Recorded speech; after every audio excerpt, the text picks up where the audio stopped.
El Señor esté con cada uno de ustedes. Proclamación del Santo Evangelio según San Mateo.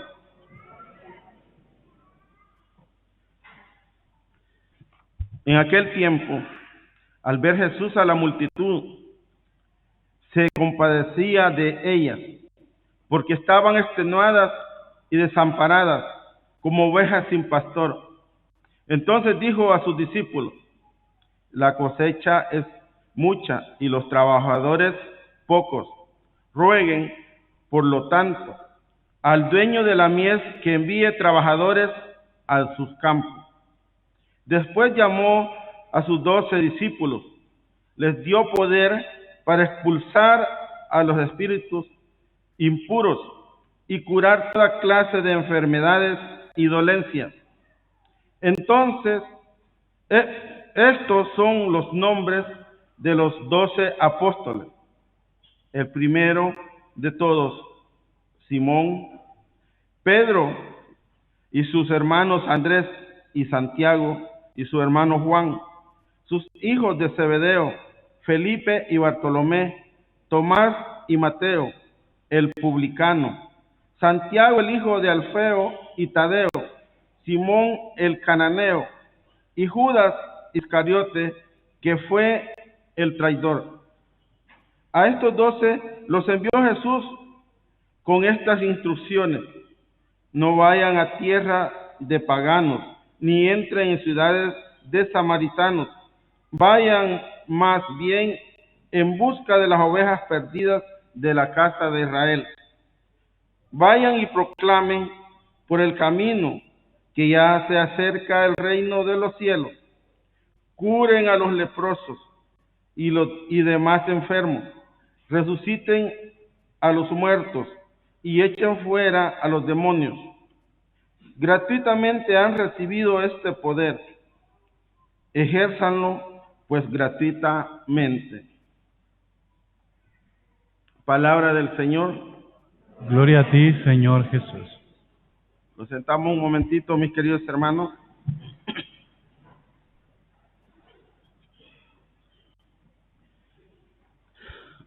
Hoy en este Santo Evangelio encontramos dos palabras muy fundamentales para cada uno de nosotros, los cristianos.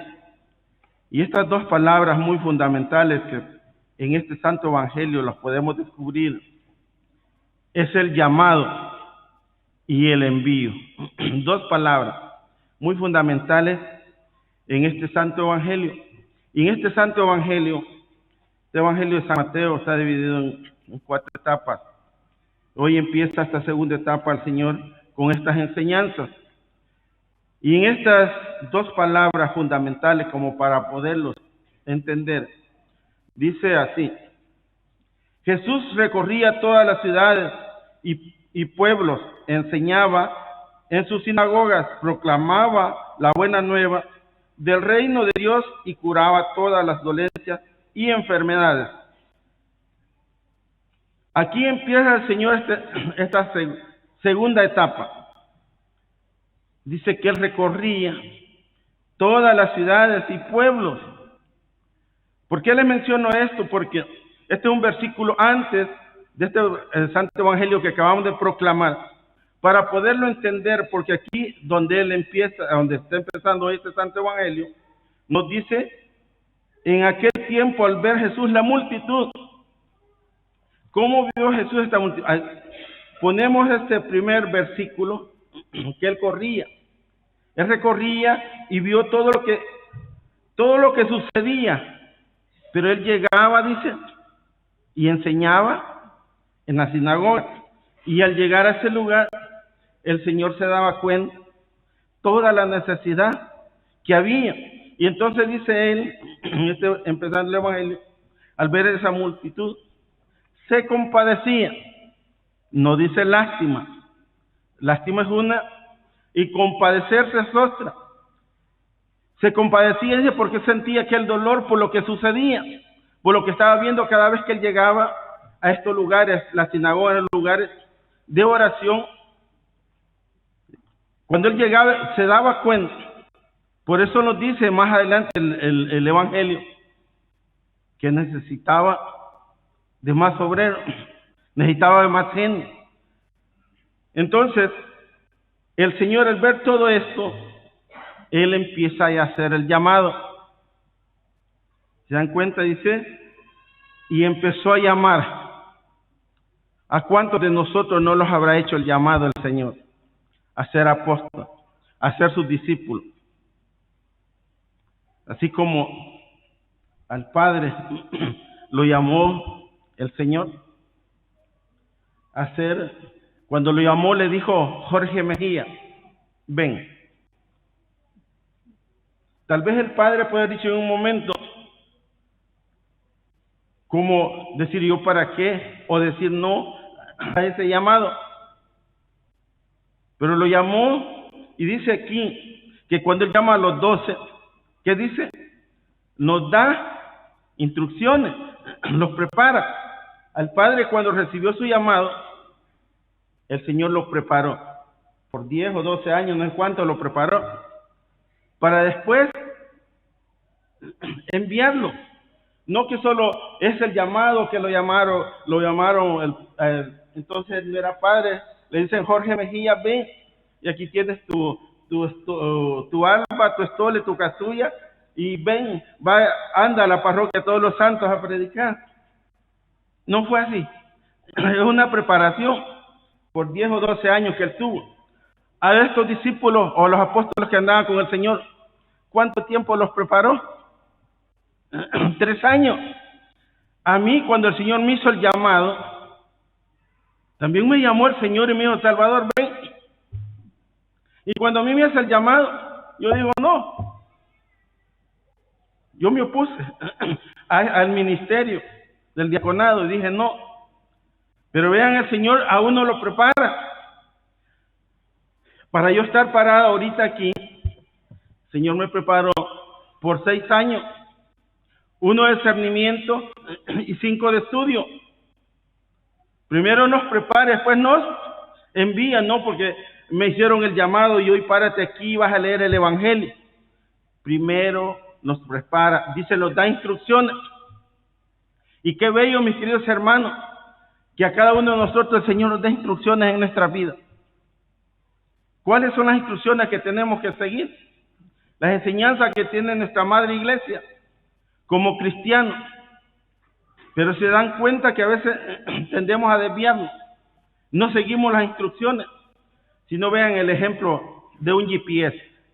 Si no estamos aquí y vamos a otra parroquia que no conocemos, ponemos la dirección. Y cuando vamos, pero no le queremos hacer caso al GPS, el GPS dice, ándate por esta calle. Ah, no, yo me voy a ir por esta. ¿Qué es lo que les dice el GPS en ese momento? Regrésate y toma la línea correcta. Así es en la vida del cristiano.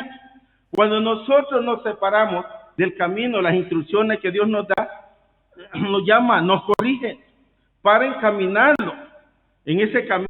Entonces les dio instrucciones. A cada uno de nosotros nos da instrucciones. Y qué bello que tenemos todas estas enseñanzas en nuestra Madre Iglesia. Los prepara a cada uno de nosotros como cristianos. Estamos llamados. El Señor nos llama y nos prepara. Por ejemplo, aquí, si alguien lo llama al Señor a servir como catequista, no es que se le hace el llamado a la persona y ya toma este libro y anda a enseñar. Hay que enseñarlo, hay que instruirlo. Así como el Señor nos dice en este santo evangelio, nos dio instrucciones, pero muchas veces, mis queridos hermanos, a las instrucciones del Señor se dan cuenta que a veces las hacemos a un lado, muchas cosas, y los apartamos. Pero por eso les hice esta comparación con el GPS. Y ven que a veces seguimos y los volvemos a meter en otro lugar y los vuelve a decir, regresa. Así es el Señor. Cuando nosotros vamos en el camino de Él, nos apartamos, Él nos llama y nos dice, ven hijo, toma el camino. Pero muchas veces, mis queridos hermanos, a ese llamado no lo queremos escuchar. Escuchamos las otras voces.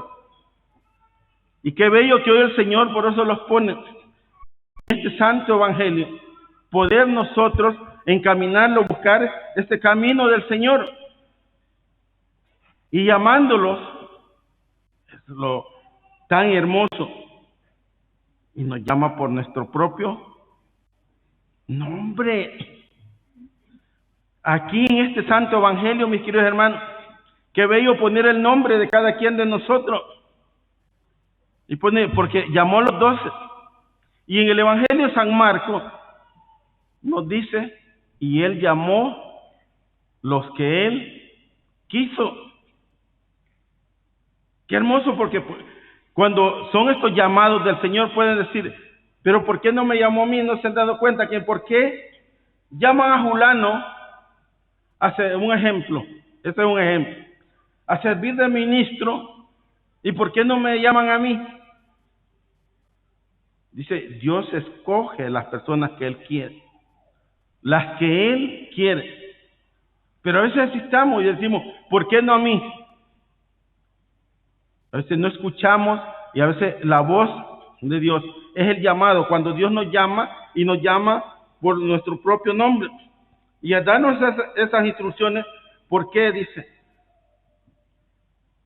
para que nos hablen del reino de Dios, dice, porque andan, como dice, como ovejas sin pastor. ¿Qué quiere decir? Que andamos descarrilados, andamos, que no llamamos, es cuando nos pone este parámetro, es porque nosotros, mis queridos hermanos, a veces estamos, cuando dice ovejas sin pastor, llevamos una vida un poco desordenada. Pero por eso dice el Señor que necesita más obreros, que vengan para poder ayudar. ¿Cuánto? En nuestra diócesis se necesitan muchos sacerdotes. Porque la evangelización, mis queridos hermanos, acuérdense que es de todos nosotros. No solo del padre y del diácono. Poder evangelizar, poder encaminar a nuestra gente en el camino del Señor.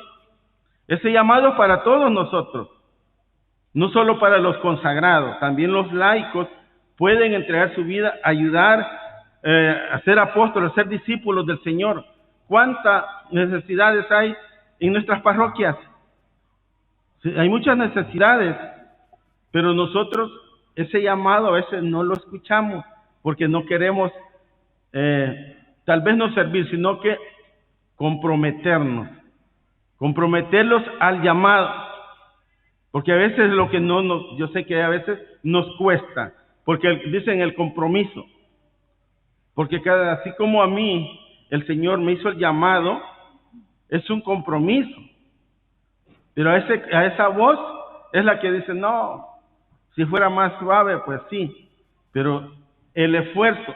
Ustedes saben que las cosas del Señor, qué hermoso que cuesta, y eso es lo bello. Y es cuando nosotros le ponemos más amor a las cosas del Señor. Pero cuando las cosas son fáciles, no le ponemos mucho sentido. Si no lo podemos dar cuenta, vean que el Señor dice, mire, qué precioso este evangelio. Dice que nos empodera, dice, y nos da poder. ¿Para qué? Para orar, para predicar, hablar con esa autoridad. Muchos no creemos, y aquí nos está diciendo que dice que los empodera para orar. Pero ¿cuántos no creemos eso? Dice que para expulsar demonios, curar enfermos. Pero ¿cuántas veces no creemos que en el poder de una oración la persona puede ser sanada? Habemos muchas personas, a pesar de que el Señor nos dice que nos empodera. Y empoderar ¿qué es? Agarrar esa autoridad y hablar de las maravillas del Señor. Por eso se los empodera, para que hablemos de las maravillas del Señor, que los empodera para ir a orar por los enfermos. Mis queridos hermanos, ¿por qué les digo muchas veces las cosas del Señor nos cuesta agarrarlas? Por ejemplo, ahorita ven que hemos empezado en nuestra diócesis un año de avivamiento eucarístico. Yo a veces hablamos aquí en el grupo de oración, que a veces no creemos en la parte de la Eucaristía, porque si estamos en un año de avivamiento eucarístico, tenemos que tener ese amor a la Santa Eucaristía. Pero se dan cuenta que a veces no tenemos ese amor. Estamos muy fríos en nuestras comunidades. No sentimos ese verdadero amor por el Señor. No sentimos ese verdadero amor, el milagro eucarístico que se da ahí en el altar siempre que estamos en una celebración. Si así fuera, mis queridos hermanos, que nosotros sentimos ese amor, fuéramos completamente diferentes. Pero nosotros, el amor a la Eucaristía se nos ha escapado. Porque tal vez somos pocos que sentimos ese amor a la Eucaristía. Y qué bello que en este año que vamos a tener, yo sé que nuestros sacerdotes nos van a estar hablando mucho de la Eucaristía, porque estamos en un año de avivamiento eucarístico, que en muchas parroquias se va a estar hablando de la Eucaristía. Y hoy, mis queridos hermanos, que yo sé que en nuestra comunidad hispana, creo que hoy precisamente, no solo vamos a poder consumir el cuerpo de Cristo, hoy vamos a poder consumir también la sangre de Cristo. Eso es grande, eso tiene poder, poderlo recibir completo en las dos especies al Señor. Pero a veces no creemos. Hay personas que dicen que está la sangre de Cristo como que sí, en el momento, en la consagración, cuando consumimos la hostia consagrada, va la sangre de Cristo ahí también. Pero si nos están dando la sangre de Cristo, es para recibirla, pero a veces decimos, no, despreciamos ese banquete que el Señor nos prepara a cada uno de nosotros. Es que hoy, este día que vamos a iniciar, que les dije también a dar la sangre de Cristo, para los que van a recibir incluso la sangre de Cristo, por favor, no se vayan a arrodillar a la hora de recibir la sangre de Cristo. Está bien cuando reciben el cuerpo de Cristo, porque si no se los hace un poco más tardadito. Es que hoy, mis queridos hermanos, en esta enseñanza que el Señor nos ponía, que nos llama y nos envía a evangelizar, que nosotros hoy, mis queridos hermanos, que también estamos hablando de este año eucarístico, que nosotros podamos sentir más amor por nuestra Santa Eucaristía, que tengamos ese respeto a la hora de entrar y poderlo recibir, porque a veces nos ha perdido eso, mis queridos hermanos, el respeto para poder recibir al Señor. Que hoy cada vez que entremos sepamos que aquí está el Señor y que venimos a adorarlo, a recibir esa Santa Misa, a escuchar palabra de Dios y a ver ese milagro eucarístico que se da aquí. Siempre que son las santas misas, que hoy el Señor nos ayude a poder entender y sentir ese respeto por la Santa Eucaristía. Amén. Amén.